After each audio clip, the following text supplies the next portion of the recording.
Class 9 in social science class. Today we will take history subject, topic 1, French society during the late 18th century. In previous topic we have discussed about how the French Revolution started and how its seeds were cropped. Today we will see about the society of France and how it was divided into 3 states, as we have discussed earlier. In 1774, Louis XVI of Bourbon family of kings ascended the throne of France. यहाँ पे हम लोग को ये समझना होगा पहले कि फ्रांस की जो सोसाइटी थी, जो समाज था, वो किस तरह से अलग अलग वर्गों में बटा हुआ था। तो इसके लिए सबसे पहले हम 1774 में चलेंगे, जहाँ पे लुइस 16वें जो भी बॉर्बन फैमिली थी उसके राजा थे और उन्होंने 1774 में फ्रांस की गद्दी हासिल की। He was 20 years old and married to the Austrian princess Marie Antoinette. Upon his accession, the new king found an empty treasury. Long years of war had drained the financial resources of France. Added to this was the cost of maintaining an extravagant court at the immense palace of Versailles. जब Louis 16वें ने गद्दी हासिल की तो उसकी उम्र 20 वर्ष थी और उस साल उसने ऑस्ट्रिया की राजकुमारी मैरी एंटोनेट से शादी की थी। जब वो गद्दी पर बैठा तो उसे खाली खजाना मिला। लंबी लड़ाइयों के दौरान फ्रांस की जो अकूत संपदा थी, जो फाइनेंशियल रिसोर्सेज थे, जो स्रोत थे आर्थिक, वो लगभग खत्म हो चुके थे इन लंबे लंबे युद्धों की वजह से। और अपने खर्च को चलाने के लिए, एक विशाल दरबार को चलाने के लिए जो कि वर्साइल्स के महल में थी, उसे पैसों की जरूरत पड़नी शुरू हुई।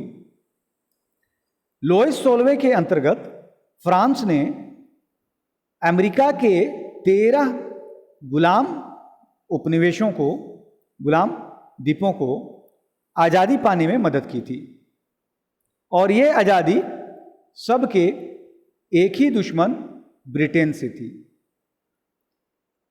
लड़ाई ने काफी लंबा खर्च दिखाया और लगभग 1 बिलियन लेवर्स, यानी कि फ्रांस की यूनिट ऑफ करेंसी जो थी, उसकी वजह से 1 बिलियन डॉलर लिवर्स का कर्ज फ्रांस पे चढ़ गया और ये बढ़ते बढ़ते करीब 2 बिलियन लेवर्स पे पहुंच गया। जिन लोगों ने राज्य को कर्ज दिया था वो अब 10% इंटरेस्ट चार्ज करने लगे थे, यानी कि 10% ब्याज वो उन्होंने लेना शुरू कर दिया।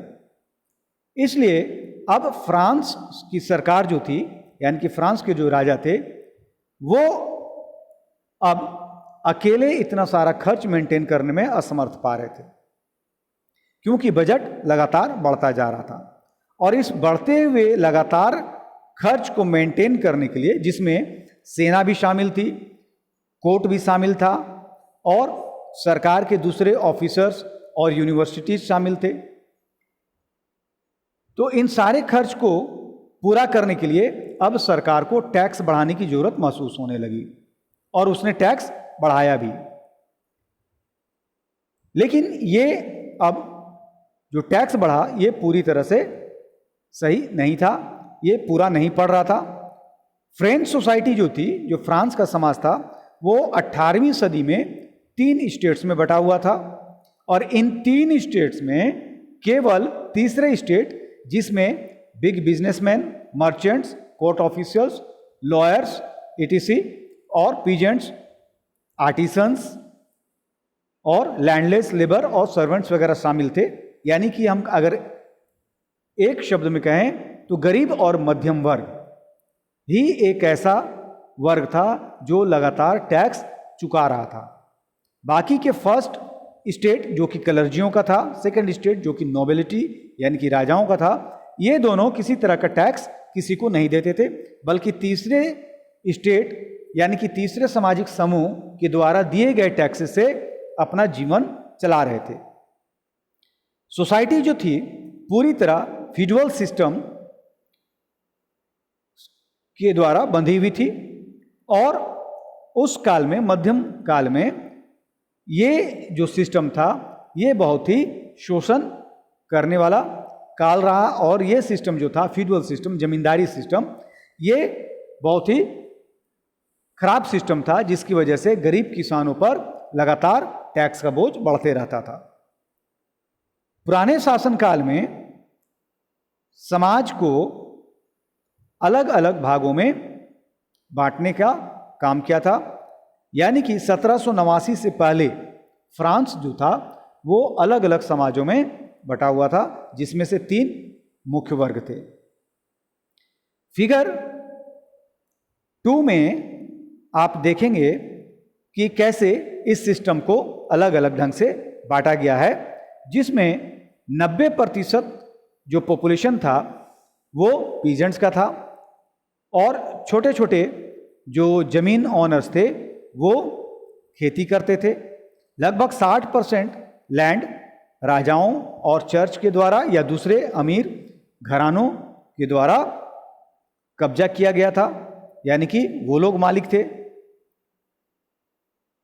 पहले 2 स्टेट के मेंबर जिसमें क्लर्जी और नोबिलिटी थे वो सारी सुविधाएं जन्म से ही उठाते थे, यानी कि अगर इन दोनों वर्गों में जिसका भी जन्म हुआ, इन दोनों स्टेट्स में, वो जन्म से ही सारी सुविधाओं को पाने का हकदार बन जाता था। और सबसे बड़ी बात थी कि वो टैक्स से छूट पाए हुए थे, यानी कि उनको किसी भी तरह का कोई टैक्स किसी को नहीं देना होता था। जमींदारी सिस्टम में भी लोग इसी तरह से फायदा ले रहे थे और इसमें किसानों को अलग कर दिया गया था। पीजेंट्स मजबूर थे अपने मालिकों को टैक्स देने के लिए, और जो टैक्स देने में असमर्थ होते थे, जो टैक्स नहीं दे पाते थे, उनको अपने जमीन मालिकों के घरों में, खेतों में बिना पैसों के काम करना पड़ता था, या राजा के अंतर्गत जो सेनाएं होती थी उसमें काम करना पड़ता था, या रोड्स वगैरह बनाने में, सड़कें बनाने में इनको काम करना पड़ता था। तब जब ये टैक्स देने में सफल नहीं हो पाते थे तो टैक्स चुकाने के लिए इनसे बेगार सिस्टम के द्वारा, यानी कि बिना पेमेंट किए हुए काम लिया जाता था। चर्च जो टैक्स लेता था उसे तेथिस कहते हैं।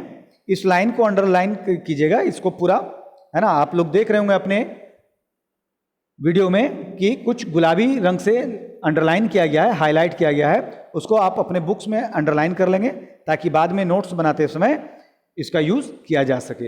ये बहुत ही इंपॉर्टेंट पॉइंट्स हैं।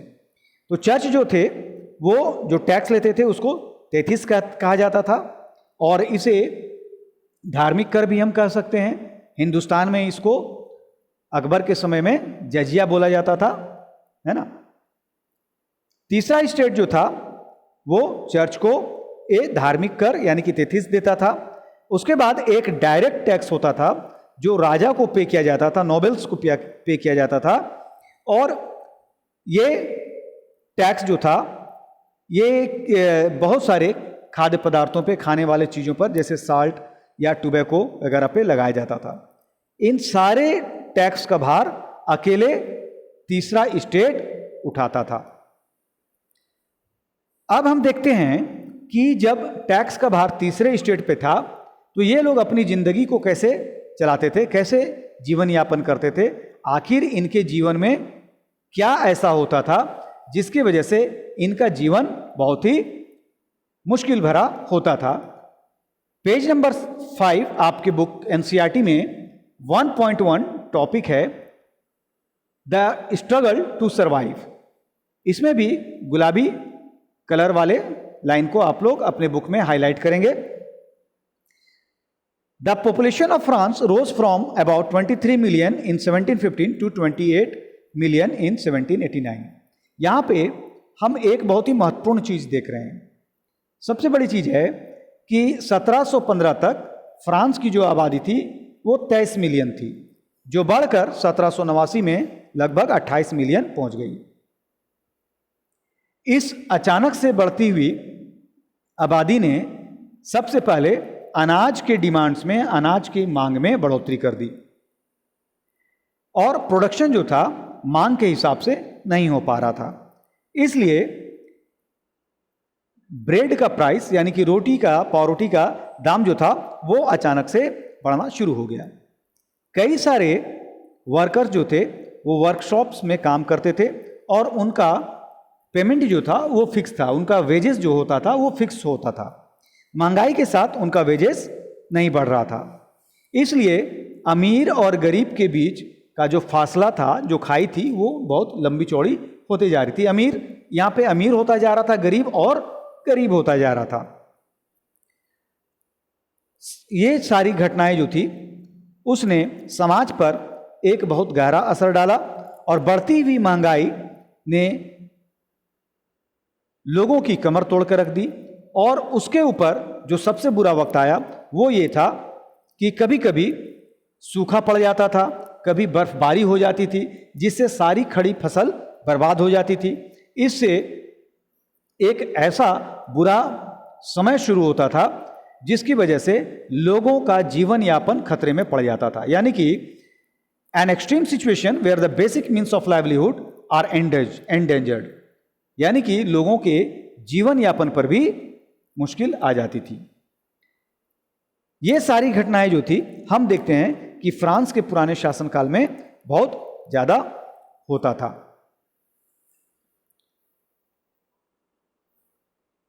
नेक्स्ट पेज 6 में 1.2 है, how a subsistence crisis happens. किस तरह से होता है? इस फ्लो चार्ट फिगर 4 में आप देखेंगे कि बैड हार्वेस्ट, अगर फसल खराब होती है तो क्या हुआ कि कोई भी फसल नहीं आई, कोई भी बिक्री नहीं हुई और जो गरीब होते थे वो महंगाई की वजह से रोटी, अनाज, आटा जो भी था वो खरीदने में असमर्थ हो जाते थे। दूसरी ओर गरीबों पर एक और मार पड़ती थी जब अकाल पड़ने से, सूखा पड़ने से महामारी जैसी बीमारियां भी फैलती थी और उस बीमारी की चपेट में कई सारे लोग मारे जाते थे, क्योंकि उनके पास इस बीमारी से बचने के लिए कोई फैसिलिटी नहीं होती थी, कोई सुविधा नहीं होती थी। पुराने समय में जब हम देखते हैं तो ये पाते हैं कि जो मिडिल क्लास आस्ते आस्ते समाज में बढ़ रहा था, उनकी संख्या जब बढ़ती जा रही थी तो ये अब डिमांड करने लगे थे कि पुरानी जितनी भी सुविधाएं जो पहला स्टेट और सेकंड स्टेट उठा रहा है उसको खत्म किया जाए। क्यों? क्योंकि इनको अब महसूस होने लगा, जो नया मध्यम वर्ग पैदा हुआ तो ये अब महसूस करने लगा था कि सारा काम हम लोग करते हैं, मेहनत हम करते हैं और फर्स्ट और सेकंड स्टेट बिना कोई काम किए सारी सुविधाएं उठाता है और आराम से अपनी ज़िंदगी गुजर बसर कर रहा है। और हमें अपनी ज़िंदगी को चलाने के लिए, ज़िंदगी की गाड़ी को आगे बढ़ाने के लिए बहुत ही मेहनत मशक्क़त करनी पड़ रही है और उसमें भी वो अपने परिवार को सही से 3 वक्त का खाना नहीं दे पा रहे हैं। तो ऐसी स्थिति में इन लोगों के मन में अब फर्स्ट और सेकंड स्टेट के प्रति विद्रोह की भावना ने जन्म लेना शुरू कर दिया, क्योंकि इनको महसूस हो गया कि तीनों सामाजिक समूह यानी कि फर्स्ट, सेकंड और थर्ड स्टेट के बीच में बहुत ही बड़ी इकोनॉमिक डिसऑर्डर है, यानी कि आर्थिक रूप से कई सारी असमानताएं हैं। This was left to those groups within the third states who had become prosperous and had access to education and new ideas. और जैसे जैसे थर्ड स्टेट के लोग भी अब एजुकेशन पाने लगे और वो थोड़ा काम काज करके, नए तरीके के काम करके थोड़ा सा अमीर और खुशहाल होने लगे, तो उनको ये सारी चीज़ें समझ में आनी शुरू हुई। 18वीं सदी ने एक नए सामाजिक समूह को बढ़ते हुए देखा जिसे मिडिल क्लास हम नाम देते हैं। और ये जब व्यापार वर्ग में आया, व्यापार करना शुरू किया और दूर के देशों में जाकर इसने व्यापार करी, तो इनको बहुत सारी नई चीज़ों का ज्ञान हुआ और ये लोग जो थे ये कई तरह की चीज़ें बनाते थे और उनका व्यापार करते थे, जिसमें उलन और सिल्क टेक्सटाइल्स भी होता था। या तो ये एक्सपोर्ट करते थे या फिर बाहर से खरीद कर लाते थे और फिर बेचते थे। In addition to merchants and manufacturers, the third state included professions such as lawyers और एडमिनिस्ट्रेटिव ऑफिसर्स। अब थर्ड स्टेट में भी बहुत सारे लोग वकील बनने लगे और एडमिनिस्ट्रेशन में भी आना शुरू कर दिया।